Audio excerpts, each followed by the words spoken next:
আজকে আমি বানাবো রুই মাছ দিয়ে আলু ফুলকপি মটরশুঁটি দিয়ে ঝোল। তো চলো দেখতে থাকো। ভিডিওটা ভালো লাগলে লাইক করো, কমেন্ট করো, শেয়ার করো, সাবস্ক্রাইব করতে কিন্তু একদম ভুলো না। তো এখানে আমি 5 টুকরো মাছ নিয়ে নিয়েছি, রিং পিস। প্রথমে আমি হলুদ দিয়ে দিলাম, তারপর আমি দিয়ে দেবো লবণ পরিমাণ মতো, দিয়ে ভালো করে মেখে নেব। মেখে কিছুক্ষণ রেখে দেবো, তারপর আমি তেলে ভাজবো। তো এখানে আমি ভালো করে মেখে নিচ্ছি। এখানে আমার মাখানো কমপ্লিট। তারপরে এখানে আমি কড়াই বসিয়ে দিয়েছি। এবার দিয়ে দেবো সর্ষের তেল। তারপরে এখানে আমি ভালো করে এটাকে সাইডে লাগিয়ে নেব, খুন্তি দিয়ে নেড়ে। তারপরে আস্তে আস্তে ধীরে ধীরে এক এক পিস করে গরম তেলের ভিতরে মাছগুলো ছেড়ে দেবো। এখানে তেলটা অনেক গরম হতে হবে, নাহলে মাছগুলো ভেঙে যাবে। যেহেতু রিং পিস করা বড় বড় মাছের টুকরো, তার জন্য ভেঙে যাওয়ার সম্ভাবনা বেশি। তার জন্য আস্তে আস্তে ধীরে ধীরে উল্টাতেও হবে, আস্তে আস্তে ভেজেও নিতে হবে, নাহলে ভেঙে যাওয়ার সম্ভাবনা সব থেকে বেশি রিং পিসের। তো এখানে আমি আস্তে আস্তে উল্টে নেব একদম ধীরে ধীরে।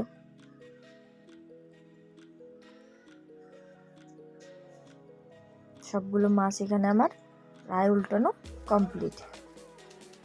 এই সবগুলো মাছ আমি উল্টে নিয়েছি। এখন আমি এক এক করে তুলে নেব। এখানে মাছ ভাজা আমার কমপ্লিট। একটা একটা করে ভালো করে আস্তে আস্তে তুলে নেব।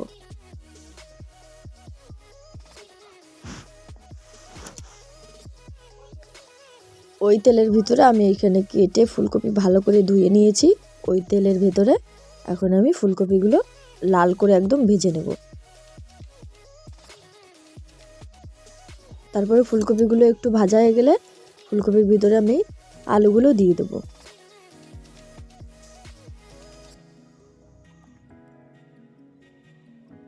আলু আর ফুলকপি একদম আমি লাল করে ভেজে নেব।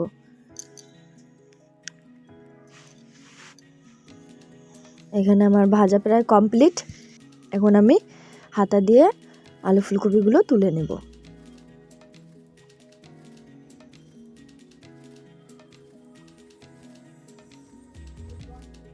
তো এখানে আমার কমপ্লিট তুলে নেওয়া। তারপর ওই তেলের ভিতরে আমি একটু দিয়ে দেবো সর্ষের তেল।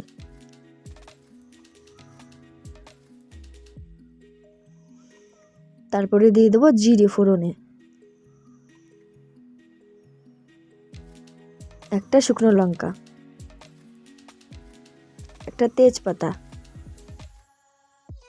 একটু নেড়ে নেব। তারপরে হলুদ গুঁড়ো,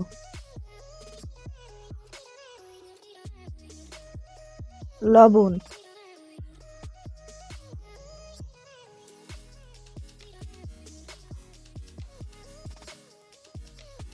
তারপরে এখানে বেটে রাখা পেঁয়াজ, রসুন, আদা, জিরে, শুকনো লঙ্কা সব কিছু একসঙ্গে আমি পেস্ট করে নিয়েছি, আমি দিয়ে দিলাম। তারপরে মশলাটাকে একদম ভালো করে কষাতে হবে। মশলা যত কষানো হবে আর সবজিগুলো যত ভাজা হবে ভালো করে, ততই খেতে ভালো লাগবে। তারপরে আমি এখানে দিলাম পুরো একটা আস্ত একটা মাঝারি সাইজের টমেটো।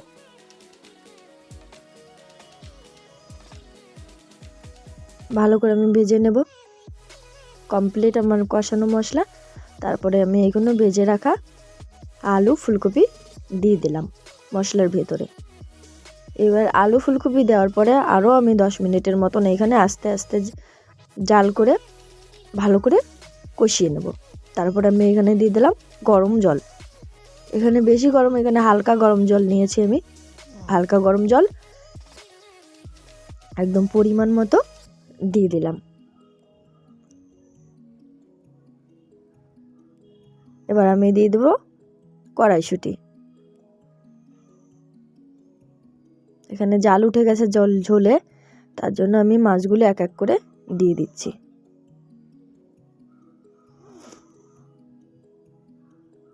তো তোমরা ভিডিওটা যদি তোমাদের ভালো লেগে থাকে লাইক করো, কমেন্ট করে, শেয়ার করে, সাবস্ক্রাইব করতে কিন্তু একদম ভুলো না, আর কমেন্ট করে বলো।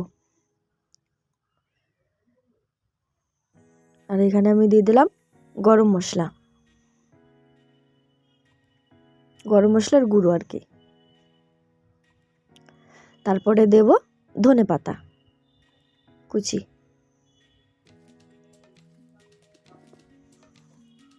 তো এখানে আমার প্রায় কমপ্লিট। ভিডিওটা যদি তোমাদের ভালো লেগে থাকে তাহলে সাবস্ক্রাইব করতে কিন্তু একদম ভুলো না। এখানে দেখো, এখানে আমার সবজি একদম কমপ্লিট হয়ে গেছে বানানো। তো তোমাদের যদি ভিডিওটা ভালো লেগে থাকে তাহলে লাইক করো, কমেন্ট করো, শেয়ার করো, সাবস্ক্রাইব করতে কিন্তু একদম ভুলো না। Tata, by.